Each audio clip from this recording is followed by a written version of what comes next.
తండ్రికి నలుగురు కొడుకులు, నలుగురు కూడా చాలా సోమరిపోతులు. తండ్రి సంపాదించిన ఆస్తి తినుకుంటూ ఏ పని చేయకుండా బద్ధకంగా ఉండేవాళ్ళు. అయితే తండ్రి చనిపోయేటప్పుడు వాళ్ళ నలుగురికి కూడా ఒక చెక్కపెట్టనిచ్చి, నేను చనిపోయిన తర్వాత మాత్రమే దీన్ని ఓపెన్ చేయమని చెప్పేసి ఒక చెక్కపెట్టనిచ్చి చనిపోతాడు. ఆ తండ్రి చనిపోయిన తర్వాత ఈ నలుగురు పిల్లలు కూడా చాలా ఆత్రంగా బాక్స్ ఓపెన్ చేసి చూస్తే అందులో ఒక కాగితం ఉంటుంది.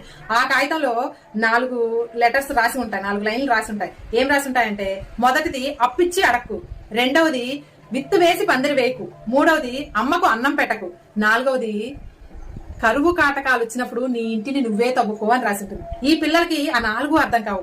కానీ తన తండ్రి మాటలకి ఏదో అర్థం ఉందని చెప్పేసి పెద్ద పెద్ద పండితుల దగ్గరికి, వాళ్ళ దగ్గరికి వెళ్లి కాగితం చూపించేవాళ్ళు. అందరూ కూడా అవేదో పిచ్చి రాతలు, ఎవరైనా అమ్మకు అన్నం పెట్టద్దు అని రాస్తారా, అమ్మకు అన్నం పెట్టకు అని రాసింది, ఎవరైనా ఎవరింటిని వాళ్ళు తవ్వుకోమని రాస్తారా, అలా రాసింది. ఇవన్నీ పిచ్చి రాతలు వదిలేయని చెప్పేసి ఇంకొకసారి ఇలాంటివి తీసుకురావద్దని చెప్పేసి వాళ్ళు చేవాట్లు చెప్పి పంపించేవాళ్ళు. అప్పుడు కొడుకులు అయినా కానీ పట్టు వదలకుండా ఇంకొక పండితు దగ్గరికి వెళ్తారు. అప్పుడు ఆయన ఇలా అంటాడు,